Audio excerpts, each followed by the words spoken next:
On Tuesday morning, a bike and a body of a man was recovered in the pond nearby the road. The deceased was an employee of 10,323 ex-teachers group. The name of the deceased was Mahesh Sharma. Incident occurred at Durganagar area under Ranir Bazar police station.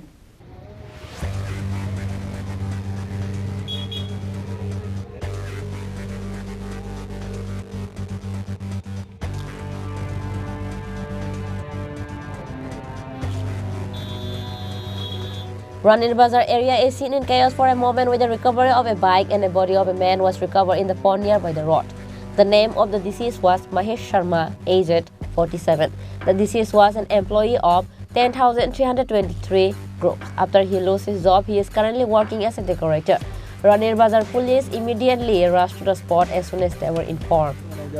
এরকম ঘটনা আরো হইছে এখানে আরো হইছে মানে মারা গেছে না রে কিন্তু এটা ঠিক আছে মানে এটা জায়গাটা যদি গভর্নমেন্ট থেকে যদি আমরা কোনো একটা কিছু দিয়া যদি মাটি গাড়ি ভালো জায়গাটা একটু ইয়া করতে সবচেয়ে ভালো হইতো আর তো এই যে পুকুরটা তো রাস্তার মধ্যে আইছে এই মালিকানা কি এমনিতে মালিক তো হইছে তারা মালিক হইলো এটা তো গভর্নমেন্টের একবারে জায়গা একবার তো যা করে গভর্নমেন্টই করে গভর্নমেন্ট করতে গেলে তো গভর্নমেন্টই করতে হবে গভর্নমেন্টের রাস্তা গভর্নমেন্টের সীমানা গভর্নমেন্টের জায়গা গভর্নমেন্টই করার দরকার এখন আপনারা কি চাইতেছেন এলাকাবাসী যে একটা ঘটনা হই আমার চাই এই জায়গাটা আমি যাতে একটা বেড়া বা একটা ওয়াল তুললে এই জায়গাটা ভালো হবে গিল সিস্টেম করার দরকার ভালো হইব আর একটা গিল করার দরকার গভর্নমেন্টের প্রস্তুতি নিয়ে যাতে এরকম ঘটনা না হয় যাতে না হয় হ্যাঁ সবাই রাতে যাতায়াতের রাস্তা যেহেতু মেইন রোড এরকম ওপেন তো বাচ্চারা চড়াই অনেক সময় স্কুল ছেলেরা যায় আজকাল ছেলে মেয়েরা বাইক স্কুটি নিয়ে যাওয়া কাজ করে ভালো একটা কাজ করাটা সরকারের পক্ষ থেকে ভালো হইব Locals assume that he might have fallen in the pond with his bike and died drowned in the water.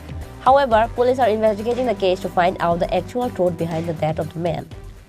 Bureau Report, Chini Khorang.